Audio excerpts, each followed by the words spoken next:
올해 주곡교회 표가 뭔지 기억하시나요? 제가 매 주일날 광고 시간에 말씀을 드리고 주보에도 나와 있죠. 기적이 일어나는 교회, 또 기적을 고백하는 성도. 그런데 오늘 말씀을 준비하고 읽을 때에 여러분, 제가 어제 문자 메시지에도 보내드렸지만 예수님께서 표적을 보여주지 않겠다라고 말씀을 하시는 게 오늘 본문이에요. 도대체 예수님은 표적을 보여주지 않겠다고 하시고 우리 교회 표어는 기적이 일어나는 교회, 고백하는 성도라고 하고 있는데 좀 그렇잖아요. 그래서 이 말씀 뜻이 무엇인지 또 정확하게 살펴볼 필요가 있겠습니다.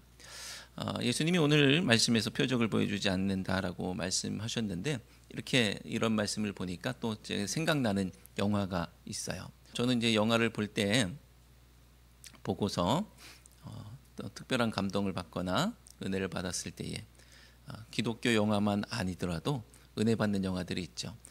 그걸 또 정리해서 독후감처럼 영화 감상평을 쓰기도 하고 그렇게 하는데 제가 이제 그 평을 썼던 영화입니다. 전에 그 사역했던 교회에서 영화를 단체 관람을 했던 적이 있습니다. 기독교 영화가 나왔었기 때문에 보겠다라고 하는 분들을 이제 조사해서 함께 극장에 가서 영화를 보는 거예요. 그러니까 시간이 제가 한 번만 본 게 아니고 두 번을 봤습니다.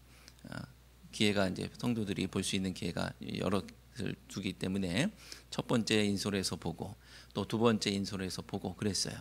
근데 처음에 볼 때는 이 영화가 좀 어수선하고 교인들 챙기고 하다 보니까 그랬는지도 모르겠고 아무튼 어수선했고요. 그러다 보니까 영화가 썩 감동적이지 않고 그냥 밋밋하고 그냥 그랬어요. 근데 두 번째 인솔에서 영화를 보는데 이 영화가 너무 감동적인 거예요. 보통은 두 번째 볼 때는 그런 감동이 별로 없잖아요. 처음 볼 때 감동을 받고 두 번째 볼 때 역시 처음 한번 보는 게 낫겠어라고 하는 경우도 있는데 제가 처음 볼 때는 별로 그랬는데 두 번째 보니까 안 보이던 것들이 보이면서 이 영화가 정말로 걸작이구나 이런 생각을 하게 되었습니다. 그게 예수 그리스도의 사도 바울이라는 영화였어요. 이 영화에 한 4가지 꼭지로 감상평을 남겼는데 그 중에 한 가지가 뭐냐 하면 제가 왜 이걸 만든 감독에게 고맙고 감사하다라고 생각했느냐, 이 영화에 기적이 등장하지 않습니다. 그래서 저는 너무 고맙더라고요. 영화가 종교 영화잖아요. 기독교 영화잖아요. 그런데 기적 사건이 없어요. 딱 한 번 이 바울이 회심할 때 아나니아에게 안수받고서 눈이 떠지는 그런 장면 회상으로 하는 그거 하나 빼고는 이 영화에서 기적 사건이 한 번도 등장하지 않습니다. 단순히 기적이 등장하지 않기 때문에 그게 좋아라는 게 아니고요. 그것이 끌고 가는 방향이 있었기 때문이었어요. 자, 그래서 오늘 말씀도 예수님께서 표적을 보여주지 않겠다라고 말씀하시는데 과연 어떤 의미가 있는 것인지 또 이 영화하고 어떻게 통하는지 한번 살펴보려고 합니다. 예수님께서 이방 지역 갈릴리 해변에서, 이 갈릴리 해변이 넓으니까 이 유대 지역도 있고요, 이방 지역도 있습니다. 그런데 지금 이방 지역 갈릴리 해변에서 칠병이어로 4,000명을 먹이고 호련 제자들과 함께 배를 타시고 달마누다 지방으로 가십니다. 달마누다 지방이 정확히 어딘지는 알 수가 없다고 그래요. 정확히는 어딘지 모르지만 학자들은 마태복음에 있는 평행 본문 속에서 마태복음에서 마가단이라고 표현하는 것들을 들어서 우리가 자주 들은 바 있는 막달라가 그곳이 아니겠느냐라고 그렇게 추측을 하고 있습니다. 분명한 곳은 이곳은 달마누다 지역이 어딘지 구체적으로는 몰라도 이곳은 이방 지역이 아닌 유대 지역이라는 것이고요. 지금까지 계시던 이방 지역에서 갑자기 유대 지역으로 건너가셨다라는 겁니다.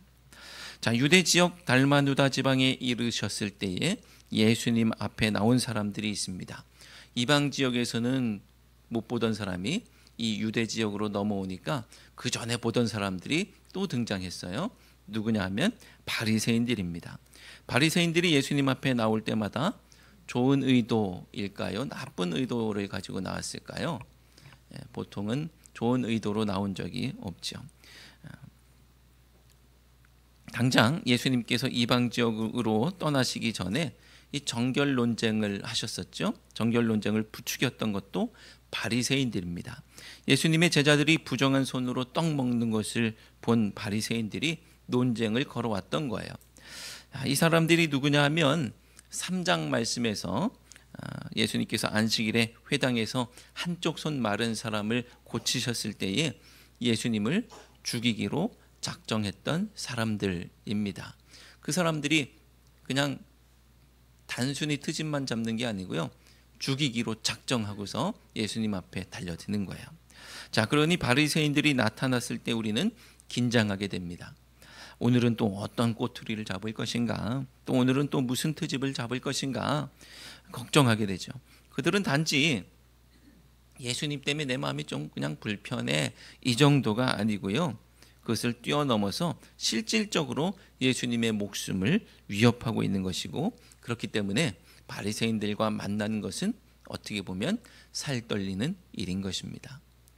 아니나 다를까 11절에서는 썩 유쾌하지 않은 단어들, 그 단어들로 바리새인들의 등장을 소개하고 있는데요. 그리고 그들은 대뜸 표적을 구하고 있습니다. 자, 11절 말씀을 함께 읽겠습니다.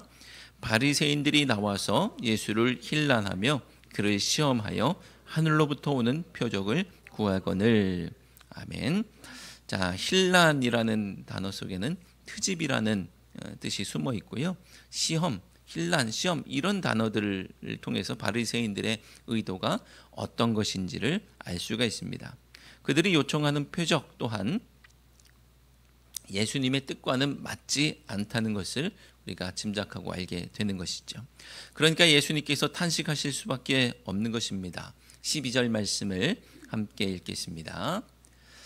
예수께서 마음속으로 깊이 탄식하시며 이르시되 어찌하여 이 세대가 표적을 구하느냐? 내가 진실로 너희에게 이르노니 이 세대에 표적을 주지 아니하리라 하시고. 아멘. 예수님께서 지금까지 표적을 안 주신 게 아니죠. 예수님께서 지금까지 표적을 많이 보여주셨습니다. 이런저런 모양으로 기적을 행하셨어요. 그런데도 표적을 주지 않겠다라고 하십니다. 자, 우리도 그런 경우가 있죠. 다시는 집에 들어올 생각도 하지 마라 라고 하면서 자녀들에게 이걸 뭐라 그래야 되나요? 혼낸다고 해야 될까요? 자녀들에게 그렇게 말할 때가 있습니다. 너 다시는 집에 들어올 생각도 하지 마. 남편한테인가요? 잘 모르겠네. 너 다시는 집에 들어올 생각도 하지 마 라고 그래 놓고서는 왜 안 들어오냐라고 합니다. 그런 적 있죠? 그런 적이 있습니다. 너 그렇게 할 거면 밥 먹을 생각도 하지 마라고 하면서 밥 차려놨으니까 빨리 나와서 먹어 그럽니다. 그렇죠? 그런 경우가 있습니다. 왜 그러는 걸까요? 자녀를 사랑하기 때문에 그런 것이죠. 그러니까 언행은요, 언행은 그 언행의 목적과 의도인 사랑을 붙잡아야 되는 겁니다. 왜 그렇게 행동했냐? 그 행동 자체만 붙잡고서 뭐 실족하고 실망하고 그러는 게 아니고요. 왜 그렇게 말해? 라고 하면서 그 말 자체만 붙잡고 넘어지는 것이 아니고요. 정말로 왜 그렇게 말했는지, 왜 그렇게 행동했는지 그 의도와 목적을 붙잡아야 거기에서 뭔가 얻는 게 있는 거예요. 부모님이 집 나가랬다고 그냥 집 나가버리고 밥도 먹지 말라고 했다고 해서 단식투쟁하고 그러면 안 되는 겁니다. 어떤 사건이나 내뱉은 말은 그 자체보다는 그것에 담긴 의미가 더 중요하기 때문입니다. 예수님께서 행하신 기적에도 의도와 목적과 뜻이 있어요. 그냥 과시용이 아니에요. 예수님께서 기적을 행하셨을 때 야, 나 이것도 할 줄 아는 사람이야 라고 하시는 게 아니에요. 예수님께서 행하시는 기적 속에서 그 의도와 목적과 뜻을 발견한다면 믿게 되는 것이고 사랑하게 되는 것이고 참된 제자가 되는 것입니다. 그래서 그것을 기적이라는 표현보다는 표적이라고 말하는 거예요. 표적. 이것이 제가 수차례 기적 사건이 아니라 기적 의미가 중요하다라고 말하고 있는 이유입니다. 표적을 영어로 그냥 이거는 단순하게 표적 하면은 양궁할 때 쓰는 그 표적 같죠? 타겟이 아니에요. 이 표적은 타겟이 아니고요. 사인입니다. 사인. 표적은 사인이에요. 표적은 그 자체보다는 그것이 드러내고 가리키는 것, 그것이 중요한 거예요. 예수님께서 드러내시려고 했던 것이 무엇입니까? 예수님께서 가리키셨던 것이 무엇입니까? 그것을 찾고 발견하는 것이 우리가 교회 다니면서 해야 할 가장 기본적인 일이고, 그리고 발견한 그것을 붙들고 살아가는 사람들이 그리스도인인 것입니다. 자, 예수님께서 드러내시려고 했던 것이 무엇인지 여러분 발견하고 붙드셨습니까? 세상의 방식, 세상의 가치가 아니라 하늘 방식, 하늘 가치, 하나님의 말씀, 하나님 나라의 복음을 붙드시는 우리 모두가 되시기를 주님의 이름으로 축원합니다. 바리새인들은요, 붙잡아야 할 것을 붙잡지 못했습니다. 표적을 보여주셨으면, 이렇게 가리켰으면 그 가리킨 곳을 봐야 되는데 이 손가락을 보고 자꾸 뭔가를 보면서 놓치고 있는 거예요. 모든 것에는 명암이 있기 마련인데 우리가 붙들어야 할 것은 밝은 부분인데, 밝은 부분은 보지 않고 어두운 부분만 보고 흠잡으려고 하니까 보지 못하고 한 번 더 해봐라, 또 해봐라, 다른 거 보여줘봐라, 이렇게 얘기하는 거예요. 요즘은 마술을 신비한 능력으로 믿는 사람이 없죠. 여러분, 이은결이라는 마술사라고 본인이 안 그러죠? 네. 그리고 뭐 최현우, 그런 유명한 마술사들도 있고요. 요즘에는 그런 유명한 이름 아니더라도 요즘 새로 나오는 젊은 마술사들도 정말 대단한, 와, 어떻게 저렇게 하냐라는 마술들을 보여주더라고요. 그런데 그걸 보면서 신비한 능력이라고 생각하지 않습니다. 보통 어떤 생각을 하죠? 분명 무슨 비법이 있을 거야, 무슨 트릭이 있을 거야, 이런 생각을 한단 말이죠. 우리가 그런 생각을 합니다. 뚫어져라 쳐다보면서요, 분명히 내가 반복해서 보면 저 속에서 어떤 빈틈이 있을 것이고 허점이 있을 것이고 어떤 방법인지 내가 알아차릴 거야, 이런 생각을 한단 말입니다. 가진 노력에도 불구하고 이번 마술에서 허점을 찾지 못한다면 다른 맛을 보여줘봐, 내가 그거에는 알아낼 수 있을 거야. 여기서는 놓쳤지만 다른 맛을 보여주면 내가 그거 보면서 내가 알아차릴 거야 라고 말합니다. 그러면 이번에는 기필코 마술이 아니라 속임수라는 것을 내가 다 드러내겠다 라고 생각하죠. 어떻게 하면서? 다른 마술을 보여줘봐, 또 보여줘봐, 이러면서 말이죠. 자, 마술사는 공연을 통해서 환타지를 보여주고 상상의 세계를 보여주고 새로운 세상을 열어주고 관객들은 마술사와 함께 신비한 세계로 여행을 떠납니다. 그죠? 이게 중요한 거죠. 그거 보면서 와, 신기하다 하면서 즐기면 되는 거지. 그 비법이 뭔지 내가 그것이 속임수라는 것을 드러내겠다, 이게 포인트가 아닌 거예요. 그런데 어떤 관객은 혼자만 그 세상으로 여행을 떠나지 못합니다. 이런 사람처럼 불행한 사람이 없죠. 그들만 새로운 세상을 살지 못하기 때문입니다. 바리새인들도 예수님의 시대를 살았던 사람입니다. 얼마나 복됩니까? 우리 그러고 싶잖아요. 우리 그럴 수 있으면 좋겠는데, 어떤 사람들은 하나님 나라를 경험하는데, 예수님의 동시대를 살면서 하나님 나라를 경험하는데, 바리새인들은 기존의 세계관과 가치관에서 벗어나지 못하고 여전히 옛삶을 살고 있습니다. 예수님과 동시대를 살았던 사람으로서 불행한 것이죠. 예수님께서 기적을 몇십 번, 몇백 번을 보여주신다고 해도 이들은 여전히 혼란하고 시험할 뿐일 것입니다. 왜냐하면 그것이 그들의 목적이기 때문에 그래요. 그렇게 예수님은 이 세대에 표적을 주지 아니하리라는 말씀을 남기시고 다시 배를 타시고 건너편으로 가십니다. 14절로 21절까지는 배에 오르신 예수님과 제자들의 짧은 대화를 소개하고 있습니다. 자, 이 짧은 대화의 발단은 14절과 15절에서 찾을 수가 있는데요. 14절에서는 앞으로 이제 펼쳐질 대화를 위해서 뜬금없이 제자들이 떡 가져오는 것을 깜빡해서 떡이 한 개밖에 없다라고 하는 이 얘기를 하고 있습니다. 14절 말씀을 함께 읽겠습니다. 제자들이 떡 가져오기를 잊었음에 배에 떡 한 개밖에 그들에게 없더라. 아멘. 그리고 15절에서는요. 방금 달마누다 지방에 있었던 이 바리새인들과의 일로 인해서 예수님께서 제자들에게 경고하시는 말씀이 나옵니다. 15절 말씀을 함께 읽겠습니다. 예수께서 경고하여 이르시되 삼가 바리새인들의 누룩과 헤롯의 누룩을 주의하라 하시니. 아멘. 예수님께서 바리새인들과 헤롯의 누룩을 주의하라고 하십니다. 마침 떡이 하나밖에 없던 찰나에 예수님께서 누룩 이야기를 하시니까 제자들이 수군거리죠. 어제도 수군거리는 거 수군 이수군 막 그렇게 했는데 시와 그림 김정성 목사님이 그런 조커를 했다는 얘기예요. 네. 수군거립니다.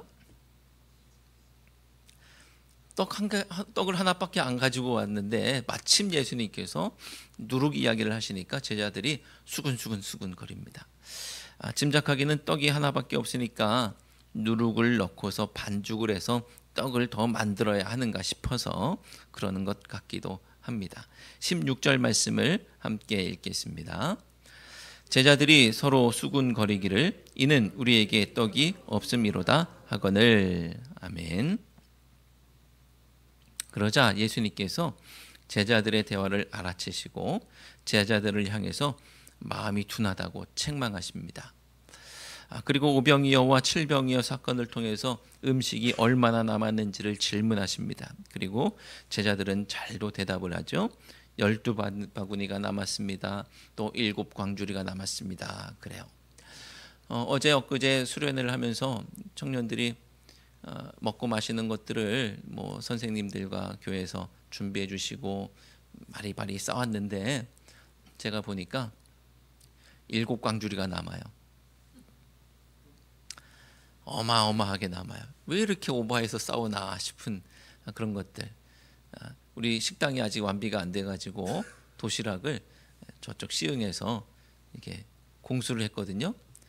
근데 더 많이 해와서 많이 남았어요. 제가 볼 땐 7광주리가 남았어요.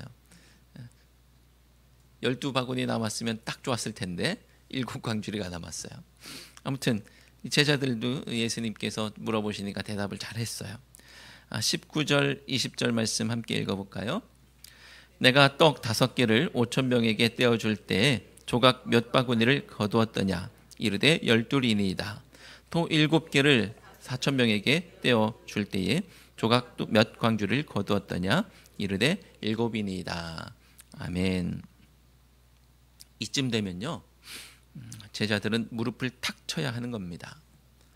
지금 얘기 흐름에서 야, 떡 하나밖에 안 가져왔는데 어떡하지? 뭐 그러고 있는 상황에서 예수님이 누룩 얘기를 하시고 그래서 이거 누룩으로 떡을 만들어야 되나? 뭐 그런 얘기를 생각을 하고 있는 중에 예수님께서 이렇게 말씀해 주셨어요.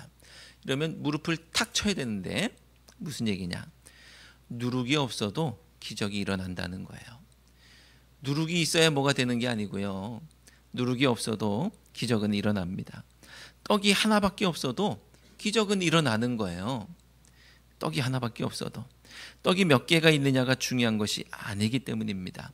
그저 산술적으로만 생각해도 떡 5개로 5,000명이 먹었으니까 떡 하나로 1,000명이 먹을 수도 있는 거 아니겠습니까? 최소한 그만큼의 믿음은 있어야 하는 것 아니겠습니까? 하지만 이런 계산이 필요한 게 아니고요.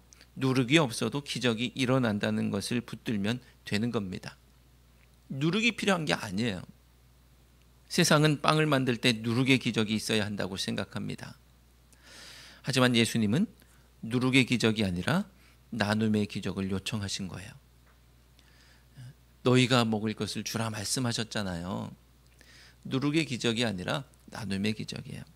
그저 가지고 있는 것에 감사하시고 너희가 먹을 것을 주라, 제자들이 먹을 것을 주는 방식으로 무리들이 먹을 것을 먹고 그들을 배불리시지 않았습니까? 너희가 먹을 것을 주라. 그런데도 12바구니 7광주리가 남지 않았습니까? 누룩은 무엇입니까? 누룩은 표적을 구하는 마음이에요. 누룩은 표적을 구하는 마음. 봐야 할 것을 보지 못하게 하고 다른 것을 바라보게 하는 것이 누룩입니다. 하나님이 아닌 세상을 바라보게 하는 것이 누룩이에요. 한마디로 이 세상 가치가 누룩입니다. 우리 삶 속에 누룩이 들어오면 우리는 나 먹고 살기도 부족하다는 생각을 하게 됩니다. 누룩이 들어오면요, 야, 내가 가진 것은 내가 먹고 살기도 부족해, 이런 생각을 하게 됩니다. 나누기보다는 움켜쥐게 됩니다. 세상 방법이 있어야 나눌 수 있다고 생각합니다. 하늘 뜻이 아니라 세상 뜻으로 살게 됩니다. 하지만 기억하시기 바랍니다. 부족하지 않았어요. 그리고 부족하지 않습니다. 나 먹기도 부족한 것 아니야? 그러지 않았어요. 오히려 남았습니다.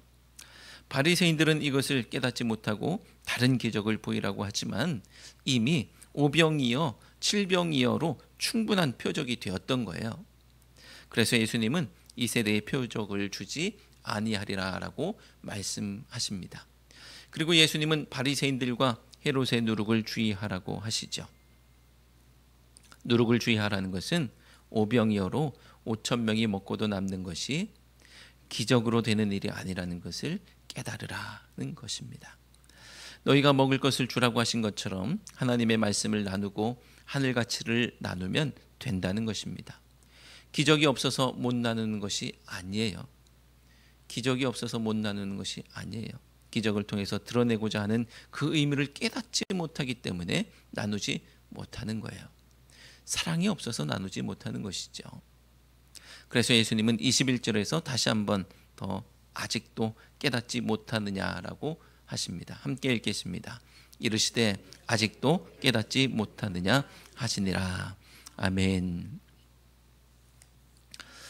제가 처음에 영화 얘기를 말씀드렸는데 도대체 영화에 기적 사건이 없다는 것이 뭐가 그렇게 고맙고 감사한 일인가? 왜냐하면요, 하나님께서 기적을 행하셨어요.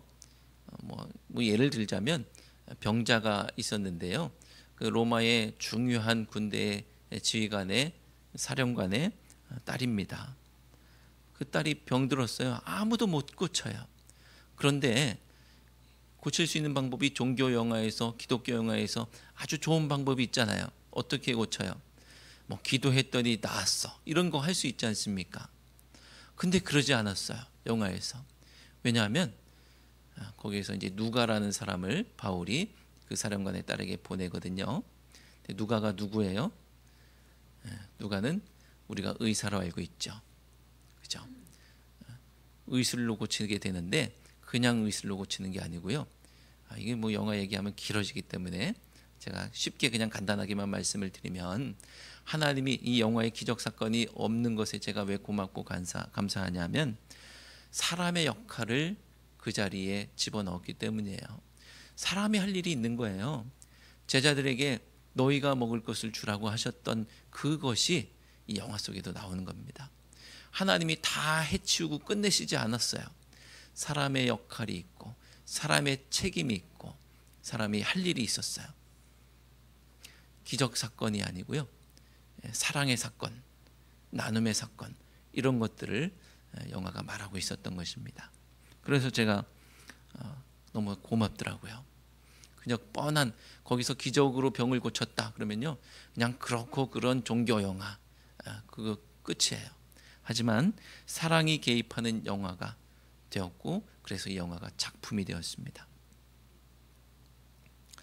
여기에 바리새인들이 구하는 표적, 즉 기적 사건은 없지만 예수님은 요나의 표적, 즉 기적의 의미를 보여주십니다. 오늘 본문과 평행 본문인 마태복음 16장 4절 말씀에서 예수님은 이렇게 말씀하세요. 함께 읽겠습니다. 악하고 음란한 세대가 표적을 구하나 요나의 표적밖에는 보여줄 표적이 없느니라 하시고 그들을 떠나가시니라. 아멘. 요나의 표적이 무엇입니까? 뭐 여러 해석이 가능하겠지만 이방인에게 복음을 전하는 것이 싫어서 도망쳤던 요나가 하나님께 붙들려서 어쩔 수 없이 니느웨로 가서 그저 하루 동안 40일 지나면 무너질 것이라면서 그냥 성의 없이 외쳤을 뿐인데, 니느웨는 높고 낮은 자를 막론하고 왕으로부터 아래로는 짐승에 이르기까지 그 길을 돌이켜서 떠납니다. 자, 요나의 표적이 이런 거예요. 요나의 표적은 사람이 변화되는 표적입니다. 특별히 마가복음의 모습에 비춰보면 유대인이 아닌 이방인들이 변화되어서 하나님 앞에 나오고 있는 그 모습인 거예요. 예수님은 표적을 구하는 자에게 이방인들이 주께로 돌아오고 있는 것을 눈으로 보고 있지 않느냐고 반문하고 있는 것입니다. 이교와 우상 숭배하던 이 로마 군대 사령관의 마음에 조금씩 금이 가고 있어요. 그냥 기적으로 변화된 게 아니고요. 이게 중요한 얘기니까 뭐 말씀을 드리면, 누가가 이 딸을 고쳐야 되는데 도구가 필요한 거예요. 자기가 꼭 필요한 그 뭐 어떤 재료가 필요했던 겁니다. 그런데 이 누가가 숨어 있는 기독교인들의 은거지를 이 사령관에게 알려주면서 거기 가서 이거를 가져오게 시켜요. 어떻게 보면 기독교인들을 팔아넘기는 일이 되는 거잖아요. 그런데 그럼에도 불구하고 누가가 믿은 거예요. 이 딸을 고치기 위해서 그게 필요했던 거예요. 자, 그 모습들을 보면서 이 사령관의 마음에 조금씩 동요가 일어나기 시작합니다. 기적을 보았기 때문에 동요가 일어난 게 아니었어요. 그리고 영화는 이 사령관이 믿음을 고백하는 것으로 끝나지 않아요. 아직 이 사령관은 믿음이 없습니다. 하지만 조금씩 번민하면서 바울과 이야기 나누고 그리고 조금씩 변화되고 있는 그것으로 끝날 뿐입니다. 한 사람이 변화되고 있어요. 하지만 이 변화는 걷잡을 수 없는 파도가 되어서 결국 4세기에 이르러서는 로마가 기독교를 인정하고 나아가서 국교로 받아들이는 일이 벌어집니다. 로마가 변화된 것이죠. 이것이 요나의 표적입니다. 이방인도 포기하지 않으시는 사랑이 일궈낸 놀라운 변화. 기적이 있고 없고가 중요한 것이 아닙니다. 그 기적이 무엇을 드러내고 있으며 그 기적으로 인해서 어떤 일이 일어나느냐가 중요한 것이죠. 그래서 표적이라고 합니다. 마음을 열고 그 표적이 지향하는 하나님 나라를 우리 안에, 우리 삶에 받아들일 수 있는 우리 모두가 되시기를 주님의 이름으로 축원합니다. 기도하겠습니다. 하나님, 이 세대는 표적을 구하지만 예수님께서는 표적을 주지 아니하리라 말씀하신 것을 듣습니다. 저희가 표적을 구하는 인생이 아니었는지요. 하나님께서 행하시는 능력, 기사, 이적 한 방으로 저희의 희생과 사랑과 섬김을 맞바꾸려고 했었던 저희의 우매함을 용서하시고 깨우쳐 주옵소서. 너희가 먹을 것을 주라는 말씀처럼 능력과 기적이 아니라 희생과 사랑으로 병을 고친 영화처럼 저희의 삶 속에 기적 사건이 아닌 기적 의미를 캐내며 살아가게 해 주옵소서. 예수 그리스도의 이름으로 기도드리옵나이다. 아멘.